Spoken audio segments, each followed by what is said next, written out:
Hi, it's Susan here and welcome to In the Craft Room.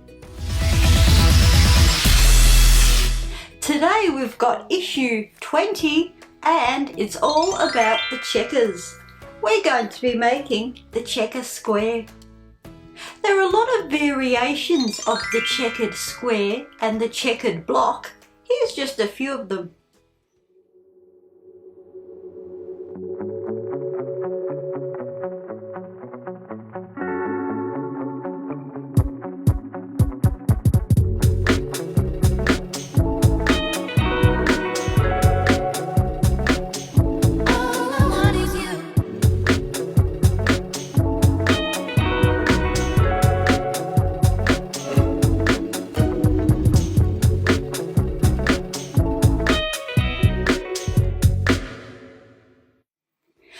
Issue number 20, the fabrics you'll receive to make the checkered square are the ivory sprig,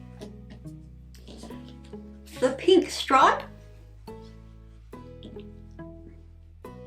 elephant, which is the grey, and according to the magazine we should have received a cream spot, but we received this yellow spot. So I'm not a big fan of the fabrics they've provided.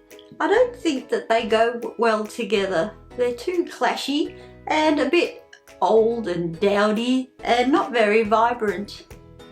I don't think that they work in a cohesive way. I'm going to be choosing my own fabrics today. Instead of using the elephant and the yellow spot, which is meant to be the cream spot, I'm going to be using this licensed Peter Rabbit fabric. On this licensed Peter Rabbit fabric, there are two images of Peter Rabbit. I'm going to cut the square for the center using these images. Instead of the pink stripe, I'm going to use the blue floral, which I've kept from another square which I haven't used. And instead of using the ivory sprig, I'm going to keep this one for something else. I'm going to use this blue spot which we've used in some of our other squares. So let's get cracking. To make the checkered square, we're going to need the template pieces B and E. I've already got E and B from previous patches that we've made, and I'm going to access my templates from my template box. We've got the B template which we used for the 9 patch, and we've also got the E template. The checker square looks quite easy. It looks very similar to the 9 patch, but I think it's a bit tricky. There's a lot of alignment and points that need to match up. Let's get started and cut out our fabrics. I'm going to start with the outside squares, which would have been the pink stripe. I'm using the blue floral and I'm going to need 4 templates of the B. As suggested in the guide, they're folded over the pink stripe and they've cut out 2 of these, which means we'll need 4. I'm going to be folding my blue floral in half and cutting out 2, ending up with 4 squares.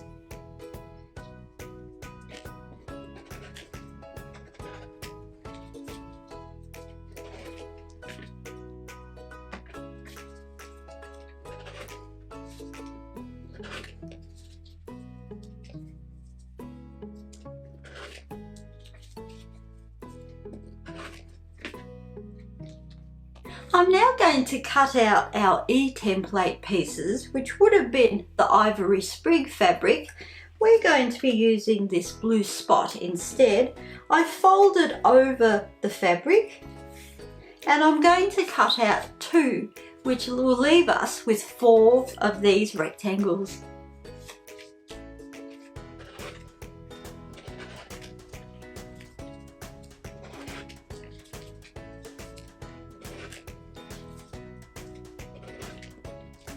We've got our outside border fabrics cut. Now for the 4 in the center. I'm going to opt for this Peter Rabbit licensed fabric. It's going to be a bit fiddly, but I'm going to cut out and place the template over Peter Rabbit's head on this image and on that image. I'm also going to include the words Peter Rabbit.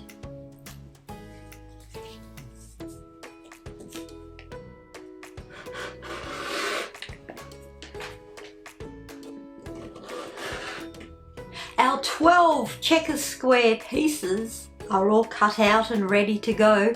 I'm giving them a press and then I'm going to place them in their formation.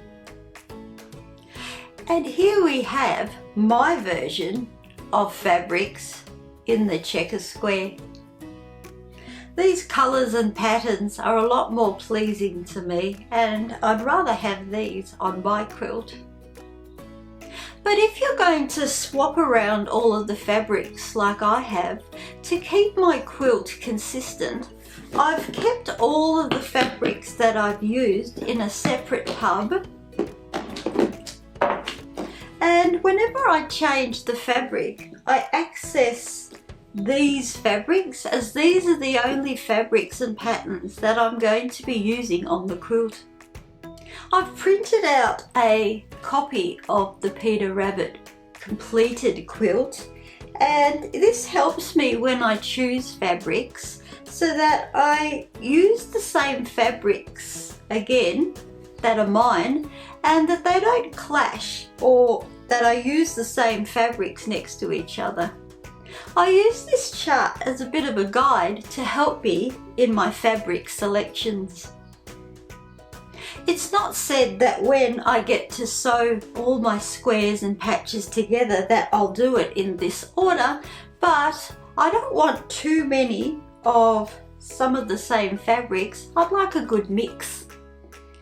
Another tip I'd like to share with you is my second Peter Rabbit Patchwork Quilt, which I've laminated. Every single square and patch that I've completed, I've placed a dot over. This also helps me when I'm choosing my fabrics.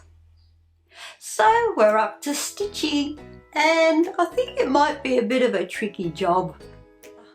We've got to do this really carefully because there's a lot of points that meet.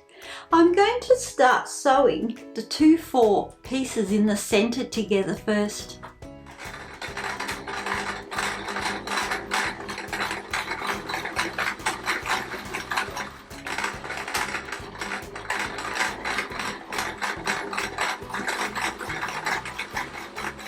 So the 4 squares in the center have been stitched together. I've given them a press. We're now going to sew the 2 rectangles on either sides of the squares.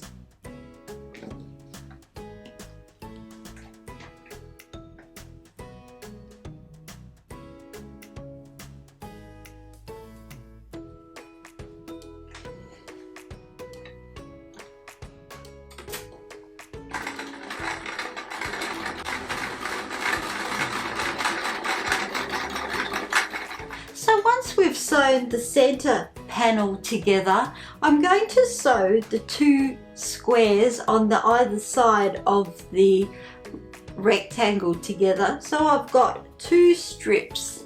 I'm then going to sew the 2 strips to the center panel, creating the whole block.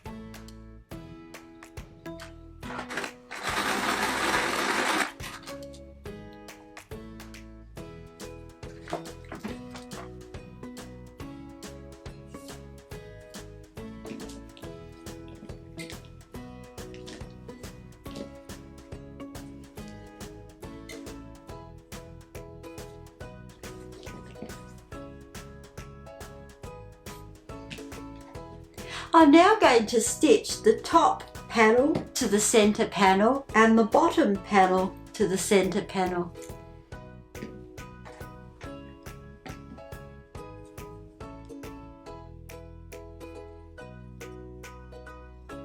I really want the points to line up, so I'm going to pin the pieces together.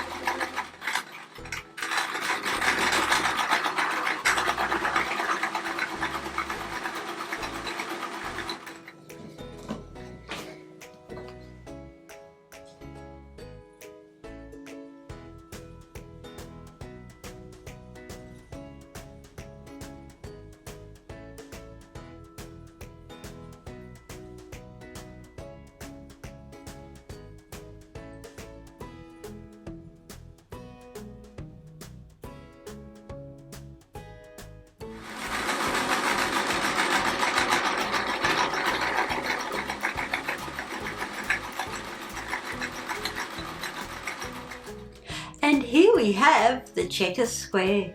I have to say, this is probably the best patch that I've made. These are a tiny bit out of alignment, the top ones, but all the others are pretty good. I have to say, I am getting better and quicker at making the patches, and as a novice, I've never made any patchwork or patches before I've started this quilt. I'm sure you're getting quicker too. Now that our lockdown restrictions have eased, I really look forward to going out there and exploring the crafty world. If you've got some ideas or places that you'd like me to go to, drop us a line, leave a message in the comments. We'd love your ideas. Thank you for joining me today. I hope you had success making your checker square. And please don't forget to like and subscribe. And I'll see you next time. Bye.